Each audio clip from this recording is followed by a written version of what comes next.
Bonjour à tous et bienvenue dans cette nouvelle vidéo. Je suis ravie de vous retrouver aujourd'hui afin de pouvoir voir ensemble le bilan du mois de novembre.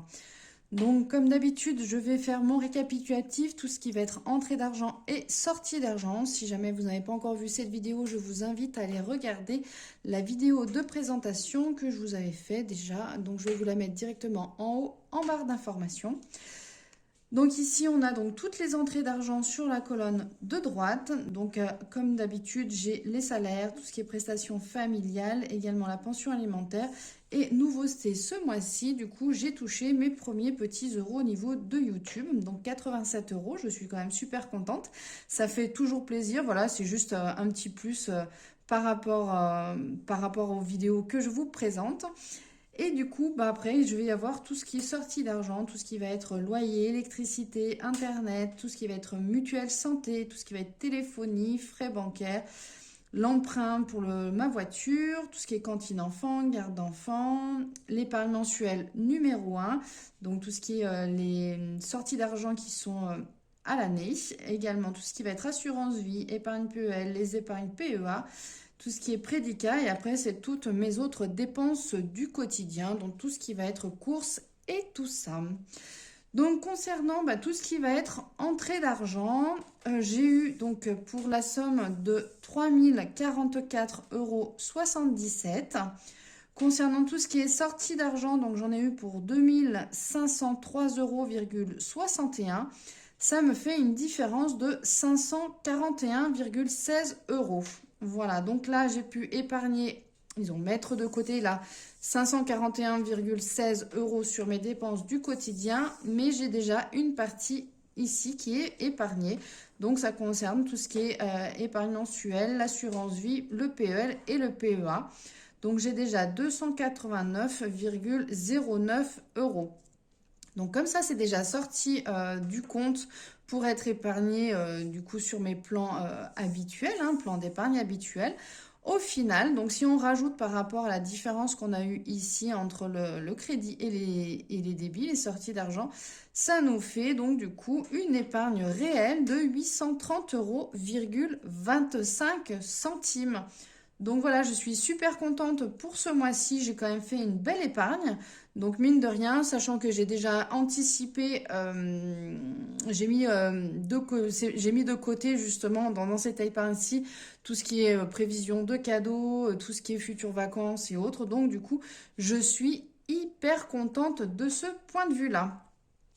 Donc du coup, maintenant, on va répartir cet argent dans les tableaux par rapport à l'épargne. Donc si on reprend, on avait ici notre épargne numéro 1, donc ça correspond à tout ce qui est épargne qui est mensualisé déjà. Donc en reprenant le tableau du mois d'octobre, on avait déjà mis de côté 189 € pour la voiture. L'entretien de la voiture, c'était l'assurance de la voiture. L'entretien de la voiture, j'ai déjà 158 €. Donc ce mois-ci, j'ai mis pareil 158 € en tout. Donc du coup, j'ai décidé de remettre tout ça au niveau de l'assurance voiture. J'ai décidé de la blinder de manière à ce que j'ai déjà la totalité du montant. Donc pour que j'ai la totalité du montant, ça me fait rajouter 141 €. Donc en tout, ça va me faire 330 € comme la prévision qu'elle a. Alors ça va bouger à quelques centimes près, peut-être en dessus, peut-être en dessous. On verra bien. Et ensuite, au niveau de l'entretien de la voiture, je vais mettre du coup le reliquat. Donc, sachant que sur les 158 €, j'ai mis 141 € ici, il me reste 17 € à rajouter pour l'entretien de la voiture. Donc, sachant que là, j'avais déjà 158, ça nous fait un total de 175 €. Voilà, donc du coup là, j'ai placé la totalité. Par rapport à l'entretien de la voiture, du coup, j'ai encore de la marge parce que du coup, c'est prévu, c'est à peu près 500 €. J'ai fait une estimation à 500 € pour l'été prochain. Donc, à savoir que là, j'ai eu un petit accrochage au mois de novembre. J'ai un véhicule qui m'est rentré dedans, qui m'a projeté sur un autre véhicule. Du coup, ma voiture est en réparation. Je dois aller la récupérer tout à l'heure. En théorie, normalement, en théorie, je suis pas du tout responsable. Donc, avec les assurances, j'ai eu le retour de l'assurance. En principe, tout est OK. L'expert doit donner encore son avis. Mais bon, voilà, je reste confiante. En théorie, je n'ai pas à avoir de sortie d'argent à faire. Mais bon, si jamais, au pire des cas, je viendrai piocher dans ce reliquat-ci. Alors, ça nous permet du coup d'avoir un total de 505 € ici. Ensuite, concernant l'épargne mensuelle numéro 2, donc là, j'ai encore rien touché. Je vais faire mes achats là, normalement demain. Donc, du coup, j'ai encore tout ce qui est pour les vacances, j'ai pas touché. Il me reste tout ce qui est cadeau de Noël. Donc, du coup, là, on va venir rajouter sur tout ce qui est épargne des enfants. J'ai l'épargne générale ici et l'ARS. Bon, ça va pas bouger non plus. Alors, du coup, l'ARS, ça bouge pas. On vient les reporter ici. C'est virgule 11. Épargne générale, elle va pas bouger non plus. Donc là, je vous avais dit que du coup, je faisais du coup un total commun, puisqu'à chaque fois, je mets exactement la même chose sur les deux comptes. Donc comme ça simplifiera les calculs. Donc ici, donc on avait dit que là, j'ai 541 €. Donc 541,16 €. Donc je retire. Je sais pas encore puisque je n'ai pas calculé. Donc là, on va retirer tout ce que j'ai mis déjà sur la pension alimentaire. Donc la pension alimentaire, j'ai déjà 400 €. On va le mettre à côté là. Je ne l'ai pas fait dans le bon ordre, mais c'est pas grave. 400 € moins tout ce qui est cantine des enfants. Pour la garde des enfants, ce mois-ci, je paye pas d'avance tout simplement parce qu'en fin de compte, au mois de novembre, il y a un jour où j'ai pas mis ma fille. Et là, en décembre, du coup, je vais avoir qu'une seule journée où je vais la mettre. Donc, du coup, ça permet de compenser. C'est déjà réglé, en fait, pour le mois de décembre. Donc, du coup, là, je n'ai pas de sortie d'argent. Donc, du coup, j'ai dit combien? J'ai dit que j'étais à 104 €. Donc, moins 104 €. Donc, du coup, j'ai 296 € à mettre là en plus sur l'épargne de la pension alimentaire. J'avais le mois précédent 2500 €. Donc là, ça me fait un total de 2796 € pour les deux enfants. Donc du coup, si on retire les 296 €, parce que du coup, je les ai déduits de ça, de mon épargne générale que j'avais calculé là derrière. Du coup, si on retire 296 €, je tombe à 245,16 €. Donc ces 245, je vais venir du coup les placer dans mes petits, voilà, dans ce qui reste ici. Donc en cadeau, j'ai encore une enveloppe de 375 € que j'avais donc déjà mis de côté le mois dernier. Donc du coup, celle-ci, j'ai suffisamment. Donc du coup, j'ai pas besoin de venir rajouter pour le moment. Il va y avoir sortie d'argent, mais je pense pas que je vais tout l'utiliser. Donc je laisse l'argent, cet argent-ci. Et je vais plutôt venir rajouter les 245 € déjà sur les vacances. Comme ça permettra de gonfler cette enveloppe-ci. Et puis on verra si on bouge ou autre. Si on fait peut-être voilà, une petite sortie dans le mois, je sais pas. Soit je viens taper dans cette enveloppe-ci, soit je sortirai directement du compte du mois de décembre. Je verrai. Donc du coup, j'étais à 385,78 €. Si je rajoute les 245,16 €, j'ai un total de 630,94 €.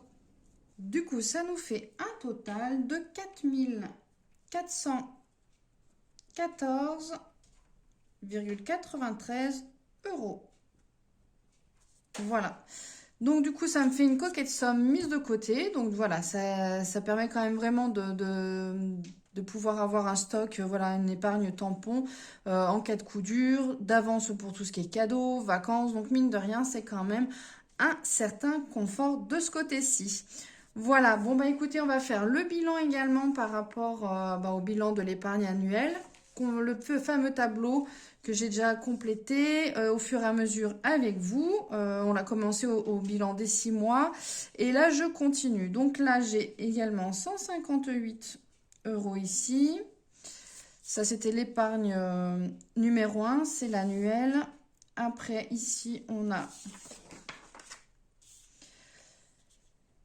les 541,16 €. Après, on a 66,25, 45. Là, on est à combien ici? On a 19,84. Hop. Voilà, donc là, si on cumule tout ça, on obtient les 830,25 €. Et là, je vais venir du coup faire les totaux ici. Alors, où se cache ma petite gomme? Et je vais prendre également le crayon papier.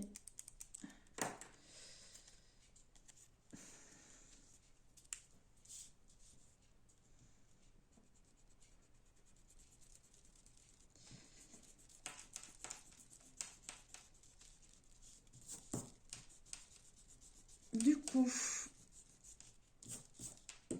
on obtient ici donc un total donc de 1772 €. Ici, on tombe sur un total de 5007,04 €. Là, on est à 660,54 €. Tout ce qui est plan épargne logement, ça nous fait un total de 450 €. Et ici, 192,91 €. Ça correspond à tout ce qui est PEA. Voilà, donc là, c'est mon épargne numéro 1. Donc, on est à 1772 €. Tout ce qui est épargne numéro 2, donc là, c'est tout ce qui est annuel, donc mis de côté pour les mensualités annuelles. Là, c'est tout ce qui est épargne brute pour les vacances, pour les cadeaux et tout ça. Ici, c'est tout ce qui est assurance vie. Donc voilà, c'est mis de côté, 660,54 €. Le plan épargne logement, 450 €. Et tout ce qui est PEA, on est à 192,91 €. Et donc là, ça nous fait un total de 8082 € et 49 centimes. Voilà. Donc vous voyez, c'est vrai qu'en mettant en place certaines choses, certaines stratégies, on peut réussir à mettre quand même de l'argent de côté. Donc pour personne, ça va être facilement, aisément. Pour d'autres, ça risque d'être plus compliqué. Mais mine de rien, on arrive quand même à mettre un petit peu d'argent. Voilà, si vous réussissez par exemple à ouvrir un plan épargne logement en vue d'un achat immobilier, vous pouvez mettre 45 €. C'est le minimum à placer. Voilà, donc 45 €, vous pouvez réussir à le positionner ici. Comme ça, au moins, vous êtes sûr que c'est mis de côté. Vous voyez déjà là, ça couvre du coup 10 mois, on est déjà à 450 €. Donc voilà, il reste 90 € pour faire l'année complète. Donc ça vous fait 40 € pour une année. Donc finalement, vous voyez que ça fait quand même une petite somme. C'est toujours intéressant de mettre ça de côté quand on a des projets en vue. Si jamais vous pouvez mettre plus, ben, vous pouvez prévoir d'autres choses. Moins également, regardez comme là par exemple sur du PEA, vous voyez à peu près un peu moins de 20 €. Donc c'est possible aussi. Sinon, ben, après vous mettez en place certains défis ou certaines choses pour mettre de l'argent de côté. Voilà, bah écoutez, j'espère que cette petite vidéo vous aura plu. N'hésitez pas à me poser vos questions si jamais vous avez des questions éventuelles. N'hésitez pas du coup à me laisser un petit commentaire, ça me fait toujours plaisir à me dire, bah voilà, par exemple, si vous avez réussi à épargner également ce mois-ci ou non. Et puis bah écoutez, moi je vous dis à très bientôt pour une prochaine vidéo. Ciao, bye bye!